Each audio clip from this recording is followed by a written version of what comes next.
Hello, this is Suzanne King. Welcome to this short video tour of my small personal collection of antique cross-stitch samplers. The history of cross-stitch samplers goes back several hundred years. While the oldest examples of this art form were created for nobility, by the 18th century it was common for young girls to work these cross-stitched examples of their handiwork and knowledge while at school. In fact, the word sampler comes from the French and Latin exemplaire, a model or example. Completion of a sampler was a sign of virtue and achievement for a young girl. This first sampler in my collection is special to me because it's the first one that I purchased from an antique store. This shows the traditional banded design of the alphabet, numbers, and uppercase script letters. While not as valuable because it is undated and it does not have the name of the stitcher, I fell in love with this sampler because of the colors. I had it matted in the color of the deep lagoon green stitches to accentuate the color. This next sampler in my collection is a beautiful work stitched in eggplant and strawberry colors. This is a particularly nice sampler because it includes the name of the stitcher, Agnes Lee, age 11, and also includes the name of her school and town. From my bit of research on Radcliffe Bridge, this sampler seems to have originated near Manchester, England. I also appreciate the fact that this is a dated sampler, 1892, making this sampler 1¼ centuries old.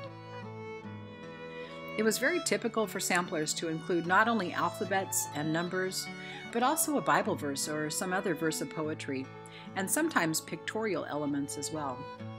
As we look closer at the lower bands of this sampler, we see that this young stitcher has included portions of 3 scriptures, a line from Psalm 23, "The Lord is my shepherd, I shall not want," "God is love" from 1 John 4:16, and a line from the Lord's Prayer in Matthew 6:10, "Thy will be done." I really love the homespun look of this sampler. This next sampler is a beautifully stitched example of this girl's handiwork, stitched in greens, blue, almond, pink, and cream. Some of the threads have unfortunately faded a bit, but I will show you a couple of closer photos in a moment to show you some of the details.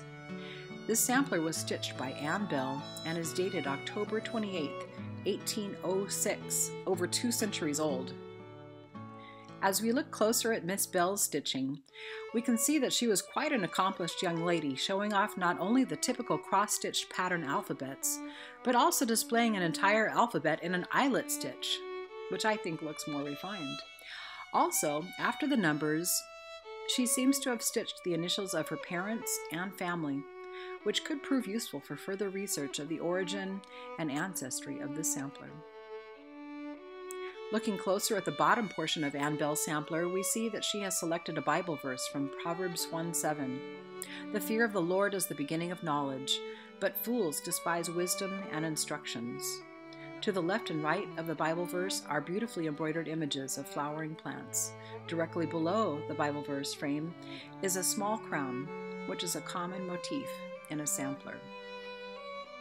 And now to the last and largest sampler in my collection, and also my favorite. This sampler includes cross-stitch examples of the alphabet in several sizes and scripts. It is also very nice that the young artist included the date she completed the sampler, September 21st, 1848, over 170 years old. On the lower half of the sampler, we see the girl's name, Sarah Ann Lemon, and that she stitched this sampler in Miss Kitchen's school in Beverly. This particular sampler was gifted to me about 25 years ago by my father-in-law after the death of my mother-in-law, but with no explanation given of its origin. Then, about 4 or 5 years ago, I was researching and constructing my family tree on Ancestry.com, and up one of the in-law branches of my family, I saw this name, Sarah Ann Lemon, who lived in Ontario, Canada, from 1838 to 1896. I didn't immediately connect the dots, but I knew that I recognized that name from somewhere. Then, when I looked at the sampler on the wall, I realized that this girl, who was the great-great-great-grandmother of my daughters, was the creator of this wonderful sampler. On the bottom left quadrant of Sarah Ann Lemon's sampler, she chose to include a short verse by the 18th century English poet Alexander Pope. "'Tis education forms the common mind. Just as the twig is bent, trees inclined." One of the extraordinary connections I have to these samplers is that they are, in fact, the only remaining preserved legacies of these young ladies. One of the only ways that their words and work have been seen and heard by future generations. Fast forwarding to our present digital age, where our students so easily preserve their thoughts in blogs, websites, and on social media, I find it such an honor to be a caretaker and preserver of the thoughts and handiwork of these students from centuries past. I hope you've enjoyed this small look into the past through my collection. Thank you.